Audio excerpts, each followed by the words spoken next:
The reason you react to toxic people the way that you do is not what you think it is. In this video, I will explain how to deal with the people you perceive as toxic and why you perceive them this way. Isn't it strange that these days people would rather express their love to pets than to fellow human beings? There's so much distrust and hatred for one another, which fuels wars. That's how it is. Even the slightest wish to reject another human being is what fuels inharmony, which results in wars and other evils in this world. So all of us are responsible for this collective disharmony. That's because there is no degrees in spirit. Either you love or you hate. There's either union or separation, and separation results in projection, which contributes to all the evils in this world. Also, because we are all connected, by rejecting another human being, you are rejecting a part of yourself. So if you perceive some people as toxic and you would rather love pets than humans, you operate from a separation, ego consciousness, contributing to the disharmony of the world, including wars. If you want to contribute to peace instead of disharmony, you need to approach people from a higher perspective, even the most toxic ones. Ask your higher self to show you the truth about any kind of individual that you're dealing with and fully trust that this will be done. Let me give you an example from my own life.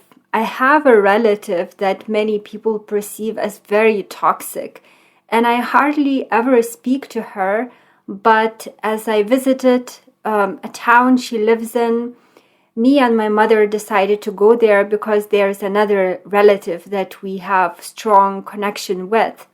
But that toxic, so to speak, relative was there, so we were exposed to her.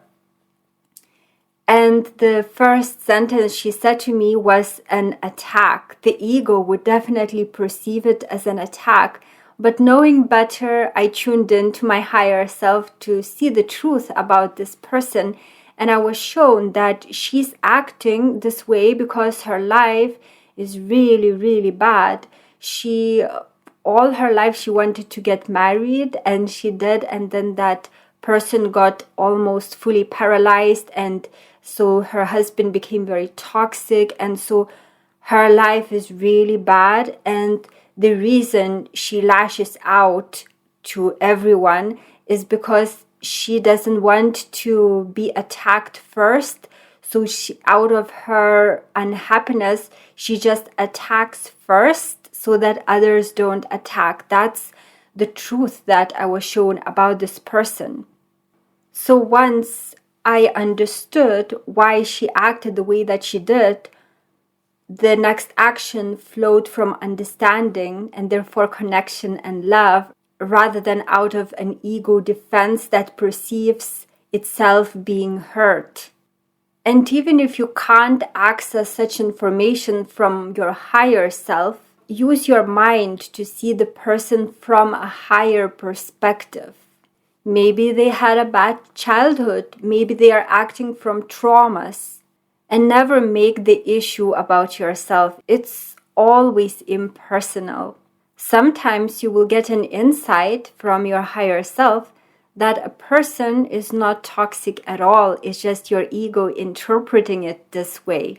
And sometimes, yes, a person acts in a toxic way, but because you understand why they act this way. This understanding itself springs from the connection and not the projection about a person. So it springs from union and therefore love. So what you say or do next will not result in rejection and therefore projection and thus distortion of the situation, but in love and truth. And this is what creates harmony in the world.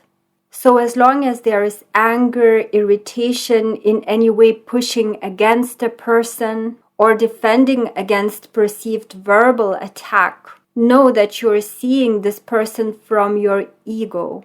The ego perceives everything personally and reacts to defend itself. But a higher perception shows the truth about a person or a situation. So it's no longer about you, but there is an understanding about why a person acts in a certain way. This perception is true. It stems from the truth and therefore from the connection, from the union, and therefore from love.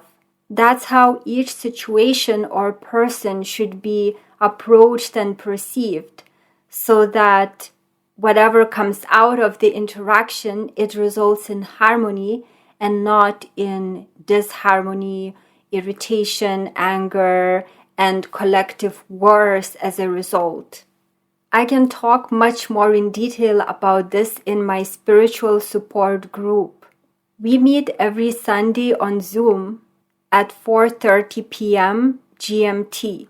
The first part of the call is always about answering your questions and about spiritual teachings, and the next part is about mindfulness practices to deepen your connection with your higher self or spirit, in other words, so that it's directed into this dimension to make real changes in your life and in the lives of other people. So I invite you to join my spiritual support group so that we spiritually grow together. I will leave a link to it below this video.